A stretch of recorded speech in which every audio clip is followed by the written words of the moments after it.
Hola, soy Adriana Vergara. Bienvenidos a Conexión Divergente. Un espacio donde hablamos de muchos temas que nos invitan a replantearnos esto que consideramos normalidad. Bueno, hoy les tengo una invitada espectacular desde Argentina. Hoy estamos con Ava. Ava es coach, es una mujer neurodivergente que acompaña personas neurodivergentes. Así que bienvenida, Ava, qué rico tenerte acá. Cuéntanos un poquito de ti. Hola Adriana, ¿cómo estás? Buenos días. Bueno, sí, acá estamos, acá estamos. Soy Ava, es mi apodo en realidad, mi nombre es Andrea. Soy coach ontológico profesional, máster en neurociencias, tengo un par de especialidades en PNL, en técnicas para TDAH. Y como bien dijiste, soy neurodivergente. A mí no hace tanto me fueron evaluando tres profesionales diferentes, cada uno en sus respectivas áreas, y fueron encontrando en mí lo que siempre me había hecho ruido, pero no tenía nombre, como yo digo, y encontraron en mi autismo de nivel uno. Soy autista, con TDAH, con altas capacidades también y con un trastorno de procesamiento sensorial que, como yo digo, en mí tiene un peso importante, digamos, es de lo que de mis mayores desafíos. Y Tenemos el tal como vos dijiste, paquete acompaño completo. gente. Ay, sí, sí, sí, sí. En Argentina decimos tachame la doble por un juego. Todas, todas. Pero bueno, es un gran encastre de piezas que siempre me trajeron dificultades y fortalezas. Hoy en día estoy terminando de descubrirlas y desarrollarlas ya con otra fundamentación y acompaño a los demás en esos mismos procesos. Qué belleza, qué maravilla. Mira, entonces bienvenida al club también de los adultos con detecciones tardías y con identificaciones Detecciones tardías y tardías. con diagnósticos tardíos. Y Sí. justo hoy vamos a estar hablando de un tema que tiene que ver con esto, con tu historia, con mi historia, con la historia de muchos y muchos, muchos y muchas adultas, Ujú. que es este tema de sentir que toda la vida hay algo que hace ruido, así como en el ático, así que tú sabes que, y buscas ayuda y vas a profesionales de salud mental y te ponen una cantidad de etiquetas, depresión, bipolaridad, ansiedad, Ansiedad, sí. pero TOC. algo no termina, el TOC, por ejemplo, algo no termina de encajar, ¿sí? Y cómo dentro de este proceso de vida vamos generando una cantidad de estrategias para encajar, para acoplarnos, para parecer normales, porque como no encontramos una explicación de por qué somos como somos, la respuesta es, eres inadecuado, escóndelo, fíngelo, guárdalo, enmascáralo. Entonces, hoy vamos a hablar de Enmascarar. enmascaramiento. De camuflaje, camuflaje social. Sí, sí, sí. Lo que llevamos haciendo toda la vida.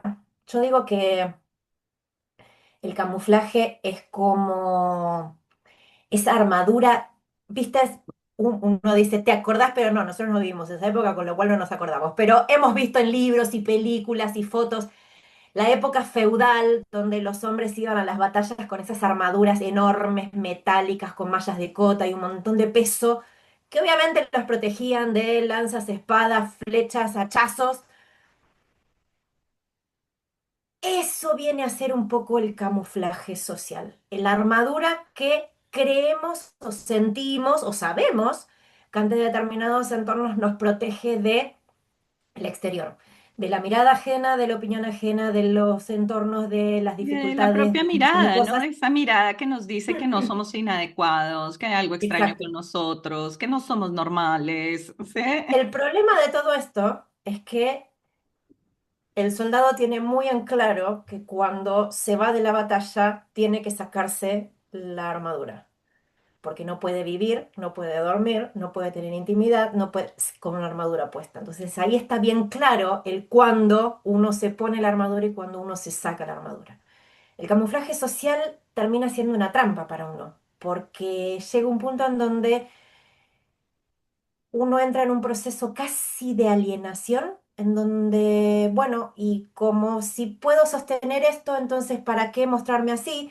Y si tengo que parecer esto, entonces, ¿por qué mostrar lo otro? Y llega un punto en donde uno pierde la noción de dónde y cuándo sacarse la armadura. Es que Y incluso se pierde a veces la noción de que la tenemos puesta noción una de quién armadura, porque uno se nos es. olvida que adentro de la cáscara hay algo distinto a la armadura, ¿no?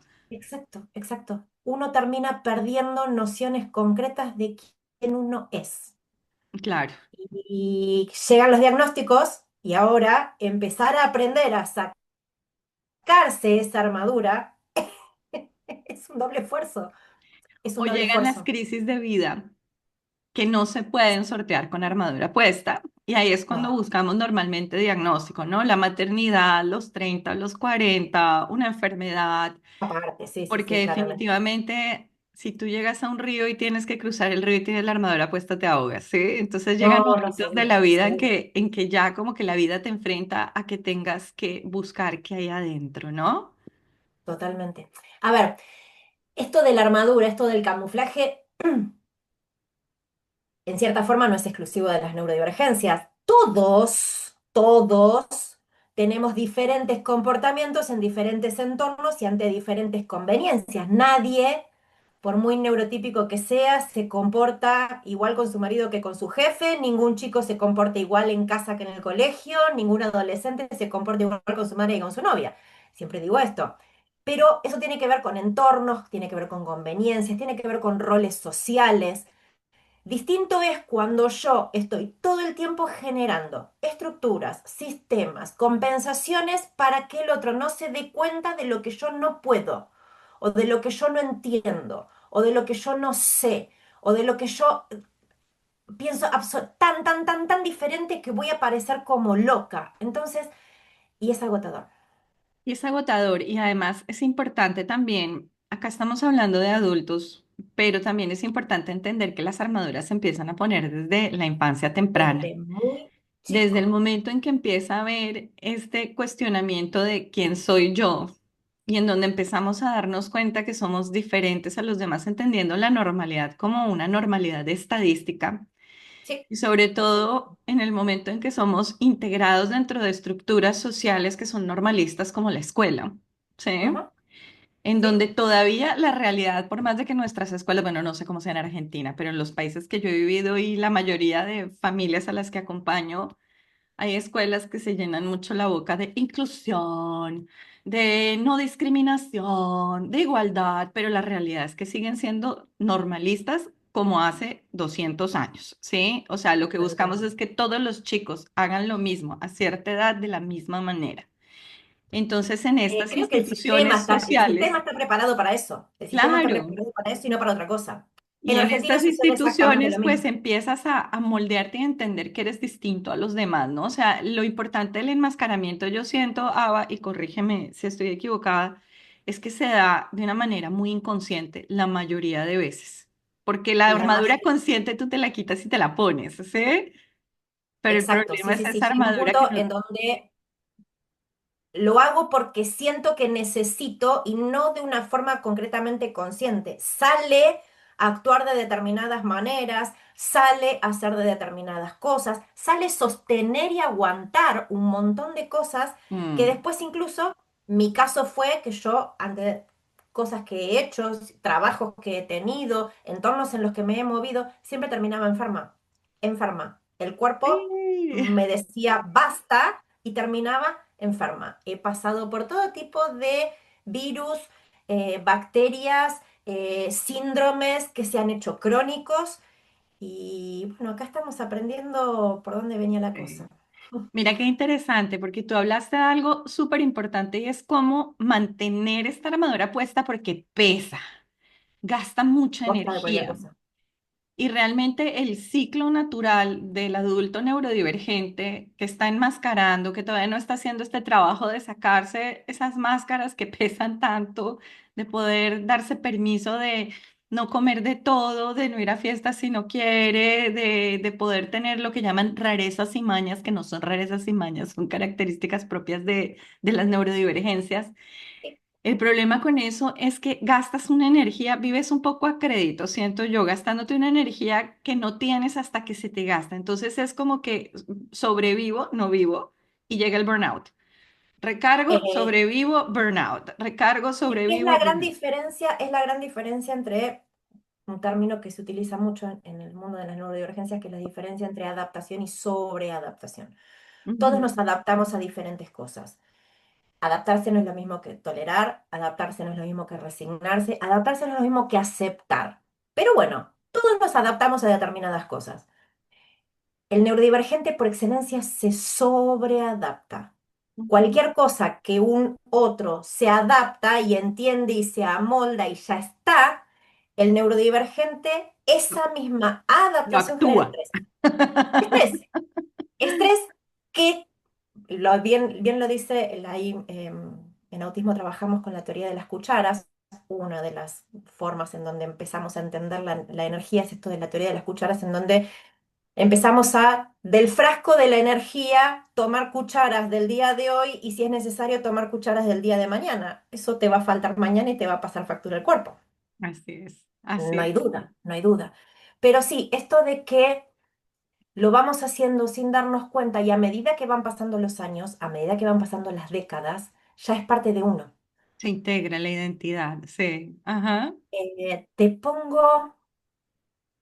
Te traigo un par de anécdotas para que se entienda, por ejemplo. A mí algo que toda la vida me costó muchísimo y siempre supe disimularlo y camuflarlo bastante bien, es la sensación de que hay determinadas cosas, esto tiene que ver con mi parte autista, la sensación de que determinadas cosas son, entre muchas comillas, mías, aunque no lo sean. Hay determinados espacios que son míos, aunque claramente no me los compré. Conscientemente yo entiendo que ese espacio no es mío, pero cuando yo voy siempre, ejemplo, al mismo banco, a la misma butaca, al mismo espacio y todos los días me siento en el mismo lugar, el día que me encuentro con que alguien se sentó en ese lugar que entre, insisto, muchas Es comillas, tuyo. es mío, yo puedo llegar a hiperventilarme, me cuesta mucho esa situación. Racionalmente Mm, entiendo que no es mío, que no me lo compré, que no tenía un cartel, pero anímicamente me cuesta horrores sostenerlo. ujú, ujú. De modo general, ejemplo, cuando era chica, yo tenía familia que vivía lejos, entonces el 31 de diciembre y el 1 de enero, las fiestas de inicio de año se pasaban en mi casa y toda esa familia venía a mi casa y se quedaban a dormir del 31 al primero. Ok. Mi hermano y mis primas lo vivían como un gran campamento familiar, en una Para ti situación que la era pasaban hermoso. la invasión Yo bárbara. yo estaba en modo estrés, en modo alerta y llorisqueando histérica 3 días antes y me duraba 3 días después. Ujú, ujú. Así pasé toda la vida el comienzo de año. Para mí era absolutamente estresante que me sacaran de mi cama, que me sacaran de mi habitación, que me tuviera que poner en otro lado, que recibir gente que se quedara en mis espacios. Te Ahora cambiaron vos la decís, rutina. Ahora vos decís, ¿se notaba? No, no, no, yo andaba en modo histérica por la casa y era solamente eso, histeria. No tenía la menor idea de qué era lo que realmente me pasaba, no tenía la menor idea de cómo expresarlo y siempre lo sostuve. Ahora vos decís, bueno, eras chica, ahora de adulta, me sigue pasando lo mismo. Claro, pero ya eres consciente y ya te das el permiso de no meter una Ahora soy barda bárbara consciente en tu casa. y ahora lo explico desde que tengo el diagnóstico. Claro, Y te pongo claro. otro ejemplo. Hace 3 o 4 años, cuando yo todavía llevaba a mi nene a fútbol y me quedaba, ya ahora tiene una edad en donde lo deposito en la puerta del club y entra solo y yo me voy a mi casa. Pero en la época en la que todavía los papás nos quedábamos y íbamos con nuestro equipo de mate y la reposera y nos quedábamos al lado de la cancha observando lo que hacían y qué sé yo, una situación muy, muy futbolera argentina, había un lugar recóndito en donde estaban todo el grupo de padres en un rincón de la cancha y yo típico a la otra punta, sola a la otra punta. Siempre fue así. Y había encontrado un rinconcito abajo de unos arbolitos que siempre estaba solo y para mí era ideal y me daba el sol justo en un costado que no me molestaba la vista y estaban los arbolitos y yo iba siempre ahí, iba el martes ahí, iba el jueves ahí, el viernes ahí. Había encontrado un par de tronquitos, me había delimitado la zona con un par de tronquitos, como si eso tuviera un cartel que me lo compré. Claro, es tuyo. Y un día llegué. con mi reposera y mi equipo de mate así toda súper cargada y veo a la distancia que había otro grupo de madres sentadas en ese rincón. Te estoy hablando a mis Claro, 45, 46 años, ¿eh? Hace nada. claro. Me empecé a hiperventilar, me empezó a dar taquicardia y se me empezaron a caer las lágrimas de no poder con la situación y lo único que atiné fue a ponerme los lentes bien negros que tengo por mi fotosensibilidad, irme al auto y quedarme a terminar de llorar y tomar mate encerrada en el auto, Ujú, porque ujú. alguien había estado en ese lugar que claramente no es mío. Claro, Me animé a contárselo a mi familia, a mi hijo, a mi marido después del diagnóstico. claro, claro. Mira, qué interesante eso que dices, porque es que el diagnóstico te da una explicación del por qué y te quita esas etiquetas de soy loca, soy rara, soy, que son sumamente Ahora nocivas. entiendo la fundamentación del por qué me pasa lo que me pasa. Esto significa que no tengo herramientas, no, hoy en día, de hecho, con la terapista ocupacional y con el coaching que yo misma he aprendido, tengo mejores herramientas para manejarlo de otras maneras. Claro. Pero sí, el psicodiagnóstico te da entidad Es que y te da el permiso, y te ¿sabes? Yo da siento, identidad. sí, ¿sabes qué? Más que te da identidad, te da el derecho de reconectarte con la identidad que hay debajo de la armadura, con lo que realmente eres, con eso que siempre has creído que es vergonzoso, inadecuado, Inadecuado. inadaptado, Claro, raro, ¿sí? claro. Y mira, me encanta una palabra que usaste como para poder aterrizar el concepto del enmascaramiento, del camuflaje, y es compensación, ¿sí? De alguna manera tú buscas compensar algo que sientes que no funciona o algo que constantemente se te ha señalado desde afuera que no funciona por el entorno que no comprende que eres neurodivergente y que necesitas un acompañamiento Sí, diferente, ¿sí? sí. Mira que De contaste tu hecho, anécdota y me encanta porque muchas mujeres neurodivergentes adultas, cuando empezamos a hacer el trabajo de su niñez, casi siempre tienen la etiqueta de la histérica, la furiosa, la brava, y lo que estábamos era en unas crisis sensoriales y en unos desbordamientos sensoriales que nadie nos acompañaba, ¿sí? ujú. Estábamos en modo Y de hecho, supervivencia. de hecho, muchísimos autistas tienen recursos de compensación, muchísimas personas con TDAH tienen recursos de compensación.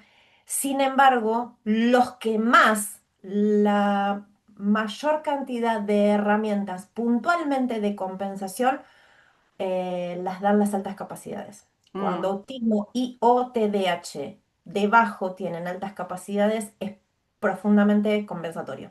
claro, porque además eres Entonces más uno se hace de consciente, recursos lees más. infinitos, infinitos para que no se note, para enmascarar, para sostener, para Sí, disimular. sí. Exacto. Mira, disimular, me encanta. Sabes, yo tengo prosopagnosia, yo no reconozco rostros, sí.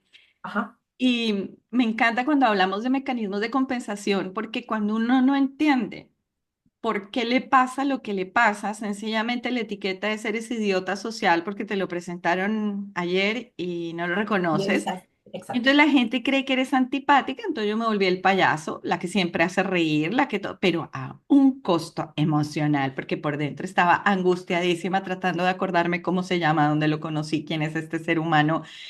Entonces, en vez de compensar, el diagnóstico a ti te da el permiso de decir, ¿saben qué? Si no lo reconozco y no lo saludo, por favor díganme, ¿sí? ¿Sabes? Yo recuerdo la primera vez que llegué cuando mi hija estaba escolarizada en la escuela tradicional, ahora está en homeschooling.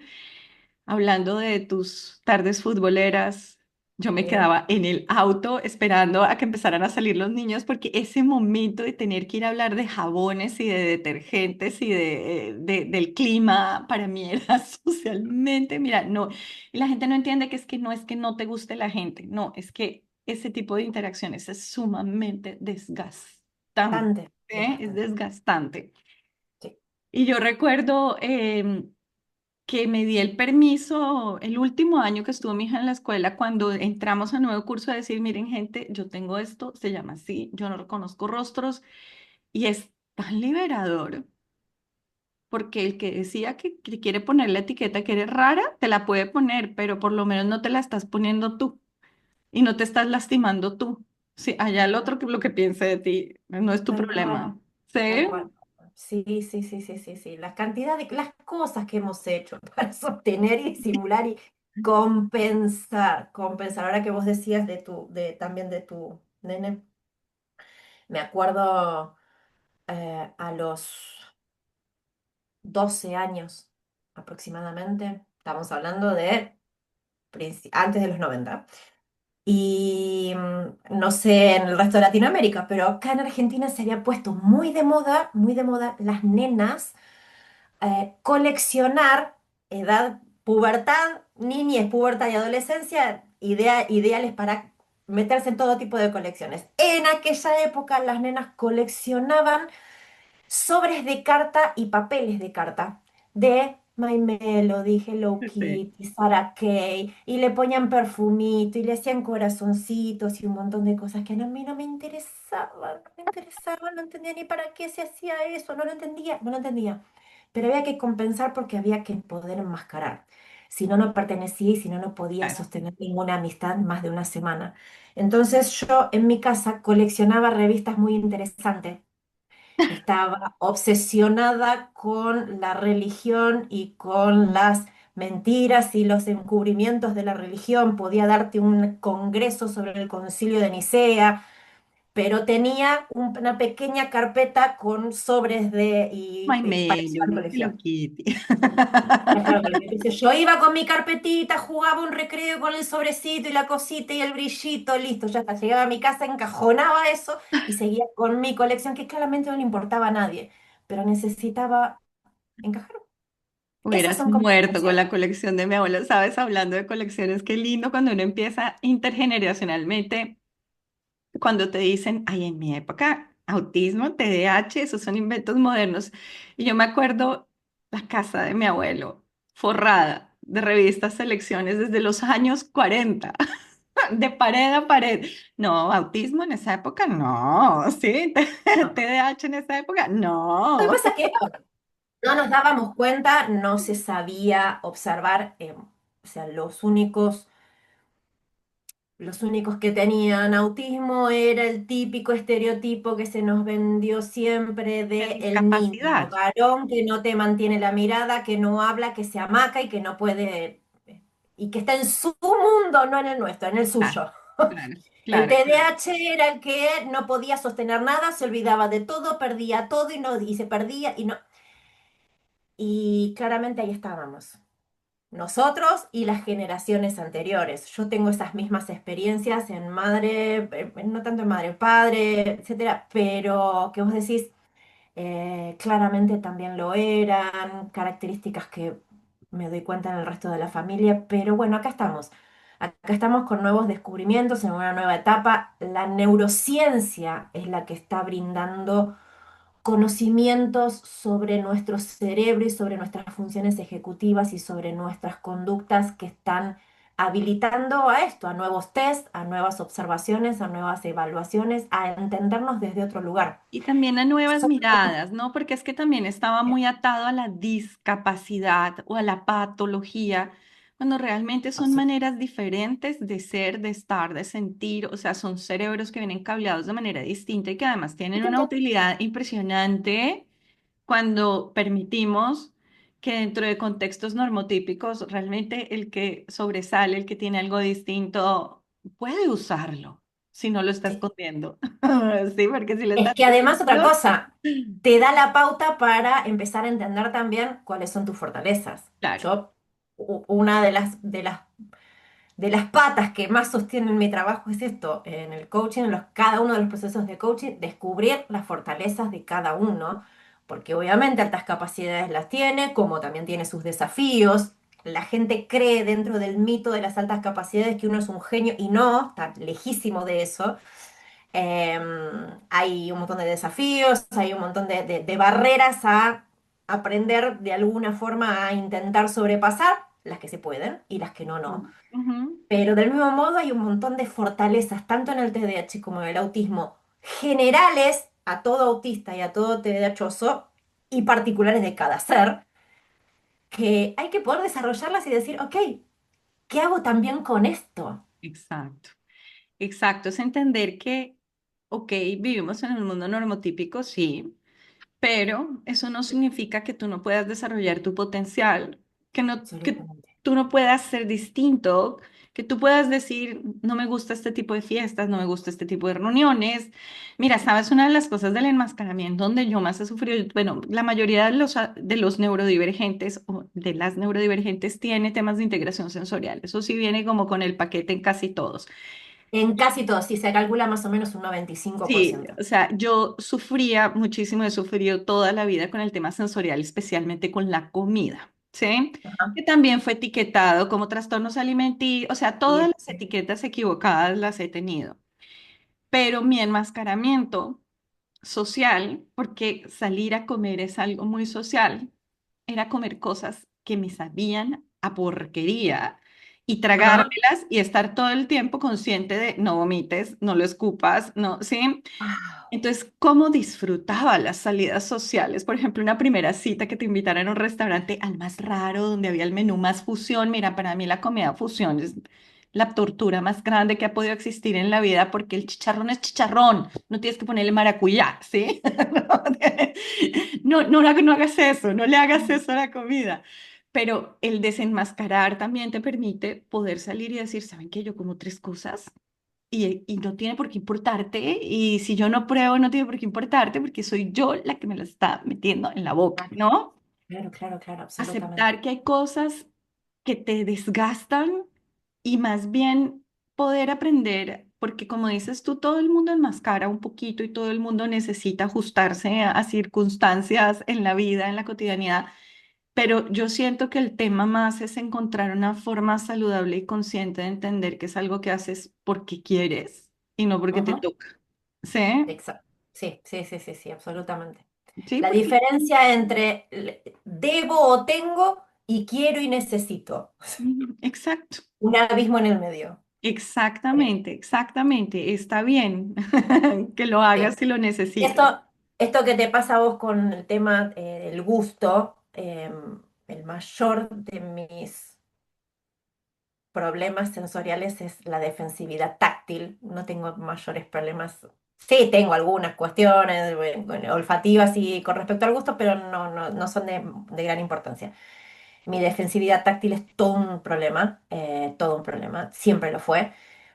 Y siempre me he metido en situaciones en donde por trabajo o por juntadas o por reuniones o por el entorno que fuera, verme metida entre medio de un montón de gente que me tocara o que me abrazara o que nos agarráramos las manos y por dentro sentir que decir no puedo más, no puedo más, no puedo más, dale, lo sostenemos, vamos. Y esa cosa de por fuera, "Ah, va", y por dentro desesperación, no me toquen más, no me toquen más, no lo puedo sostener más. Sí, sí, Y sí. salir de esa situación y encerrarme en mi casa y meterme en la cama 2 horas. La recarga después de Absolutamente, la parte de absolutamente. socialización. La parte del tiempo y las estrategias que después Claro. lleva volver a autorregularse. Pero sabes que también desenmascarar es darte el permiso de entender esos ciclos y entender que si tienes que ir a una reunión de trabajo y tienes que ir y tienes que ponerte la máscara y decir, ¡yupi, trencito! Sí, y no quieres hacerlo, primero, pues puedes decir no quiero, pero también es entender que vas a necesitar recargarte después y que tienes derecho y Exacto, permiso y que necesitas. Entonces, en vez de forzarte a seguir con el ritmo como si nada hubiera pasado, está bien estar agotados. Y está bien que haya situaciones sociales que para otros son rutinarias y las hacen casi sin darse cuenta y que para ti sea sumamente agotador. Está bien. Y si te agotas, descansas. ¿Sí? exacto. Sí, sí, sí. Y tener mucha conciencia sobre el pre, el durante y el post. Indispensable. Así El es. prepararme para una situación, el tener las estrategias y los límites para sostener la situación y los recursos para autorregularme después. Es toda una tarea. Excelente. Es toda Mira, una se tarea. nos fue el tiempo volando. Yo me quedaría ¡Volando! aquí. A mí me encanta hablar contigo. Me quedaría aquí por demasiadas horas, demasiado tiempo. Hermosa. Aba, de verdad, qué interesante, mil gracias. Así como para ir cerrando, cuéntanos un poquito de pronto de tu trabajo y así un consejito, algo que dejes a aquellas personas que nos están escuchando que de pronto están diciendo, "Ah, me siento identificado. Ah, yo creo que me Eso me pasa. pasa. No sabía Bien, que era sí. solo a mí." Sí, sí. A ver, en primera instancia, bueno, me pueden encontrar en Instagram, en Facebook, en TikTok, Que van a estar de en la contenido descripción me y están ahí cuesta. debajo. Ajá. Ahí lo van a tener, ahí tienen toda la información. Mi trabajo es a través de sesiones individuales, procesos de coaching con em, objetivos que quieran trabajar, que quieran alcanzar, estrategias que quieran aprender, recursos que quieran llevarse, sumar, restar, ¿sí? Puede ser en paralelo con terapia que estén haciendo, compensando también trabajos de terapistas ocupacionales, eso por un lado. Por otro lado, tengo capacitaciones grupales en cuanto a educación emocional para neurodivergentes o mamás, papás, docentes de niños, adolescentes neurodivergentes, ¿sí? Aprendemos a gestionar las emociones primarias, los sentimientos, los juicios, las conductas, la comunicación, las habilidades sociales, a poner límites asertivos, todo desde nuestras características y nuestras particularidades. Se arman unos grupos bellísimos en donde además encontramos pertenencia Ujú, y ujú, estamos durante 2, 3 meses acompañándonos en el, sí, a mí también me pasa y mira lo que hago y que es bellísimo, se arman unos ujú, grupos ujú, bellísimos. Eso con respecto al trabajo. Consejito, tip, escúchate. ujú. Hoy en día está acá, a la vuelta de la esquina, la capacidad y de poder prestarnos atención, de poder bajar a tierra lo que realmente sentimos, lo que realmente nos pasa, lo que realmente percibimos y encontrar al profesional adecuado, que gracias a Dios cada vez son más profesionales que estén actualizados, ayornados y capacitados, certificados en diagnosticar, evaluar todo tipo de neurodivergencias en adultos, que no es lo mismo que en niños, Y en mujeres, si eh, son mujeres, y eso en también es mujeres, que no es lo importante. mismo que en hombres, tal cual, Adri, y que vayan por ello, que vayan Me por ello. encanta, me encanta. Y sabes que yo quiero ponerle ahí una cerecita encima y no importa cuántos diagnósticos traigas encima, si tú sientes que no te encaja, sigue buscando, sigue buscando, sigue buscando. ¿Sí? Absolutamente. No te quedes con el, ay, no, pero soy ansiosa, ay, no, pero es que busca. Soy bipolar. Busca porque no significa que no tengas ansiedad, ¿sí? De hecho, podríamos armar otro podcast para otro día. Coexistencias y comorbilidades, sobre todo cuando llegamos a los diagnósticos tardíos, son muchas. Pero no te quedes solo con eso, O porque puede sea, haber tú puedes tener tos, sí, pero también absolutamente tienes que todo. averiguar por qué tienes tos, porque muchas veces la ansiedad, la depresión es más bien producto de un diagnóstico, una identificación que no se ha hecho, entonces Absolutamente. hacer ese trabajo. Ava, gracias, gracias, qué lindo, muchas Hermosa, gracias muchas, por muchas todo tu gracias a vos por la conocimiento, invitación. por tu generosidad y gracias a todos los que nos escucharon. Bueno. Gracias absolutas. Beso enorme. Nos Chao, vemos. chao. Espero que este contenido te haya sido de utilidad. Comparte, difunde, comenta y no te olvides de seguirme para no perderte lo que viene.